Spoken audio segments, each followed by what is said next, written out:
Hey everyone, Dan here. Before we get into it, if you enjoy these videos, please hit the like and subscribe button. And keep in mind that these are my own thoughts, opinions, and ideas. These are not meant to be, nor should you take them as, investment or trading advice in any way, shape, or form.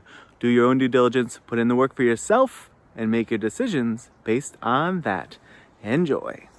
All right, folks, here we are on Wednesday, April 17th. We're going to take a look at TSM today. So Taiwan Semiconductor has earnings coming up, and I thought we would check and see where it might hit some support or resistance, whether it booms or busts, and of course some levels that it might sort of pin itself to if it does move relatively sideways. Now, of course, the most important thing will be the actual report itself, the nuts and bolts of the report. But there is always a meshing of the nuts and bolts of the report with the general sentiment around what that report says, and that provides you with then the reaction of the market and the boom or the bust or the sideways. And so I just wanted to kind of mention that it has moved from 83 down here late in 2023. Now we're in early-ish of 2024, and it has run up all the way to 157 at one point and is currently situated at 139. So that is quite a run up. But the question is, of course, did it run up for really good reasons, very good fundamentals, very good catalysts, and the report that's going to come out will actually sort of will confirm those things. It will add good fuel to that good fire, to that bullish fire. Or to what degree may folks feel like good news or on par news is priced in and maybe feel that it is sort of like overrun a little bit. It's been run up a little too much based on the report. Of course, it's like I said, it's going to depend mostly on what the report itself says, but it's always interesting to see how those two things sort of come together to make a reaction happen. Now, there are a bunch of relatively tight in levels. I didn't want to ignore it just because they were there. So I tried to walk this line between making it feel too cluttered on the chart versus putting in levels that just really presented themselves. And so this is what we're left with. The nearest in support level that I have is 138.74. So if it is relatively sideways, I wouldn't be surprised to see, something in the 138s and then maybe up to 142.60 if it is just like sort of slightly bullish, but again, relatively sideways.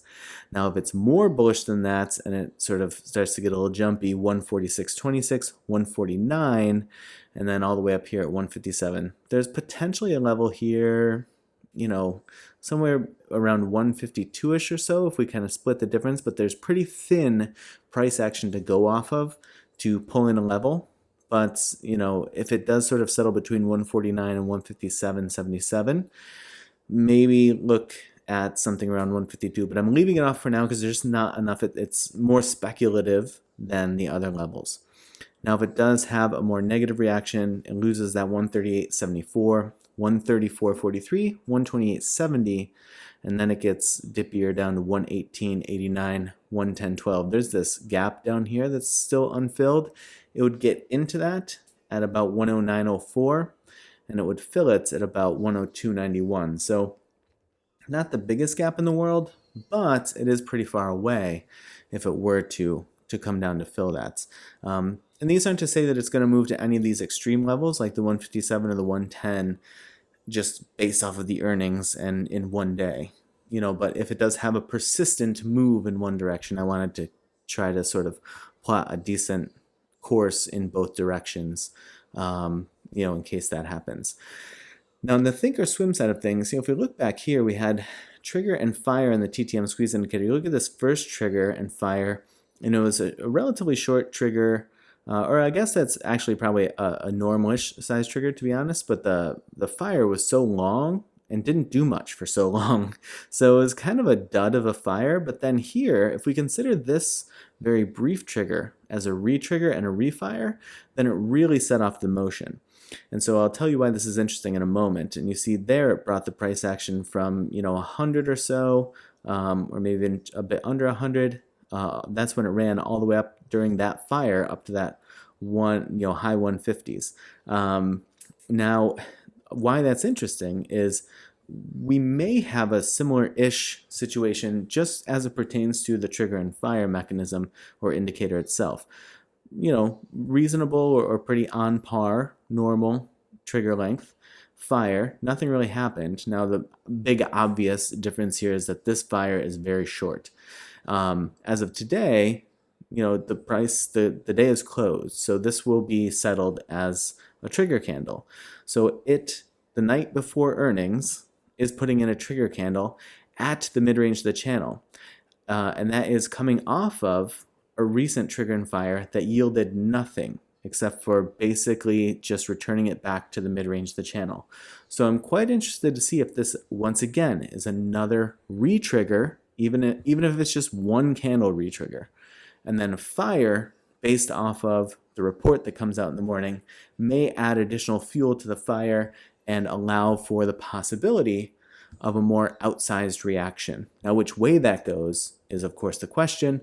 Again, that's why I led the video by saying it's going to depend on the nuts and bolts of the report itself and how that blends with the big run-up that we've seen over the last several months, and how folks feel that sort of like bolsters the run-up versus feels that it has maybe overly priced in some of these things. So that's the most interesting thing to me. It has been also, ignoring the TTM squeeze indicator, pinned itself to the mid-range of the channel for quite some time, decent length of time, especially since it's been jumpy out of the channel, the lead up to this. So we'll see what that means. Now, to the extent to which these levels play a role, I'll just mention them. The mid-range of the channel is right about where it is right now. I can't see it because the price is covering it up, so it's somewhere right around 139. But the upper bound, 149.27. And the lower bound 131.73. So it could move through that range and still maintain its in-channel structure.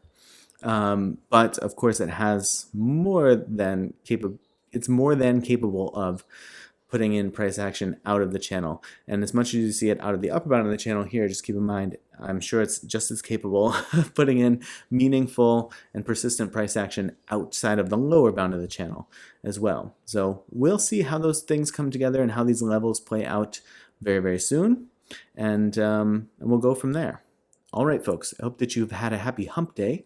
And as always, I appreciate you watching, and I will see you in the next video.